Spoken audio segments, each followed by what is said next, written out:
Hey, Chad the Intern here for Paragon Comics with another Batman update. Now, you probably saw our Batman Battle for the Cowl updates. I had really wanted to do those weekly or bi-weekly, and I just been so busy, and I've fallen behind on these too. Now, this is the Batman Reborn uh, series of books.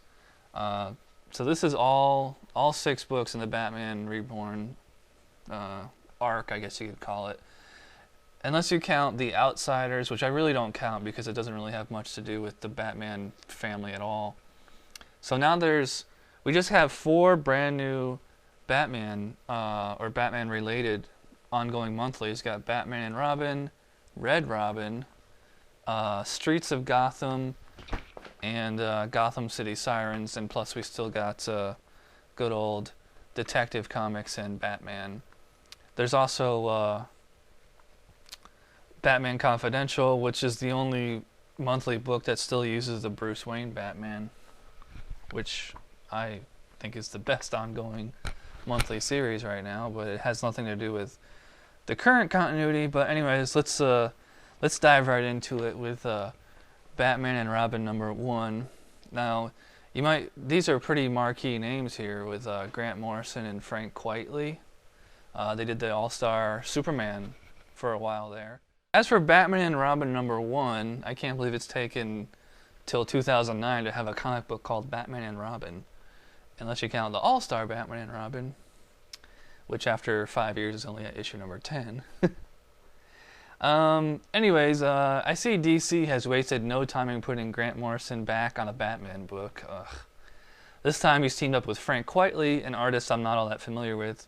Although I know these two collaborated on All-Star Superman, so they have a pretty good chemistry. Anyways, this book is the first of the Batman Reborn arc that's going over all the new extended Batman comics family.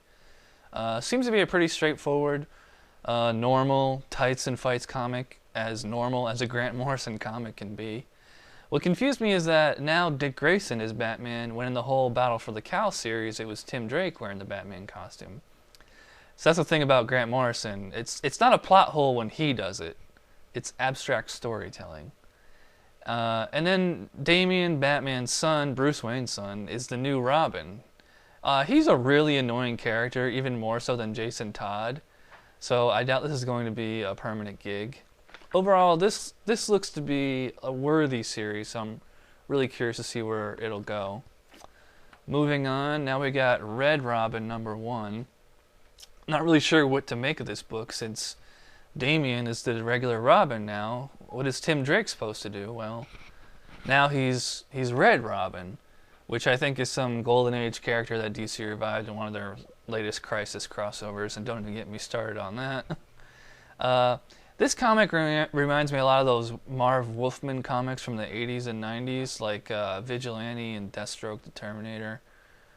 Just the difference is it's Tim Drake as Red Robin going around the world doing these kind of mercenary acts, really heavily narrated, not a lot of dialogue.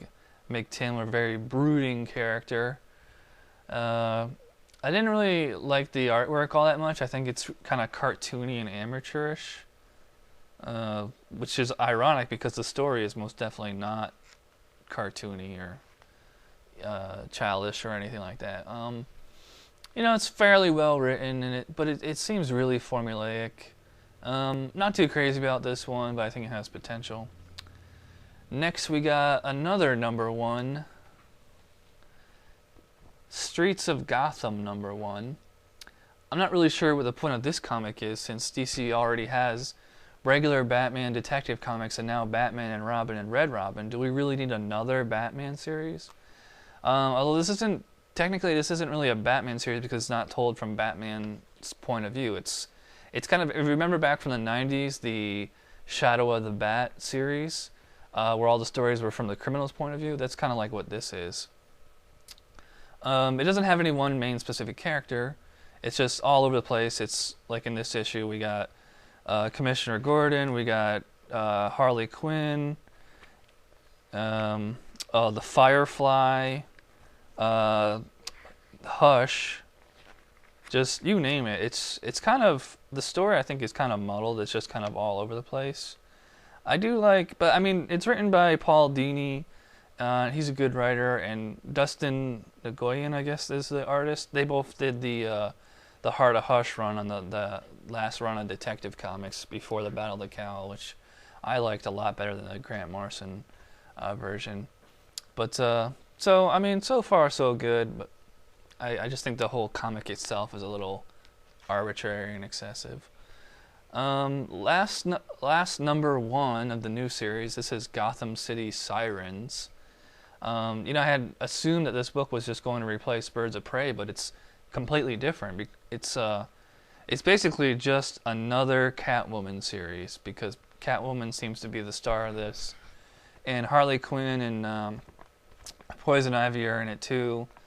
So it looks like they're about to form a team to do what exactly, I'm not sure. Because these characters, they're like, sometimes they're heroes, sometimes they're villains, sometimes they're anti-heroes. They never really can make up their mind what they want to do. Again, this is written by Paul Dini. So it's a pretty breezy story. In fact, it's very silly. It kind of reads like a kid's comic, or like it reads like a cartoon show. It's just like all these gags and guffaws and one-liners here and there. It's silly, but I guess you could call it breezy and lighthearted. Not too crazy about the art by Guillaume March. Again, it's like really cartoony. It looks rather amateurish to me. So I'm really skeptical about this comic. I'd be surprised if it lasts very long. Now moving on back to the two main Batman comics. Now we have Detective Comics 854.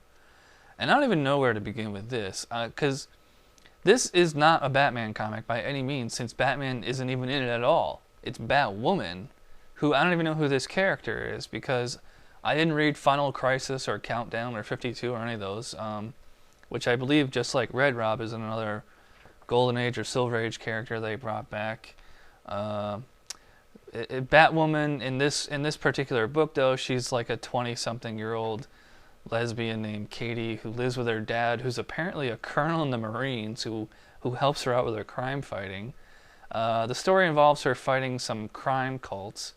I think this would be a decent story, but it just seems out of place in Detective Comics. Why not just give this character her own series? Just call it Batwoman. This reads to me like it's a miniseries, not Detective Comics. Although the good thing about this book is the artwork is really good looking. I like that.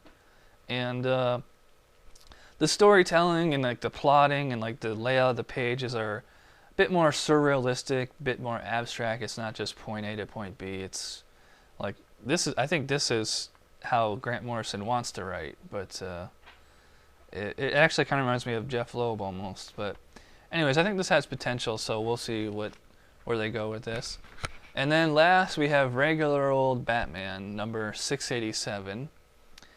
This comic claims to be the epilogue for Battle for the Cowl. So why wasn't it released before Batman Robin number 1? I don't understand that. It explains how Dick Grayson finally decided to don the Batman costume, but it doesn't really explain much more than that as far as making Damian Robin and Tim Drake Red Robin. So, it's a few holes there. Pretty normal Batman comic for the most part.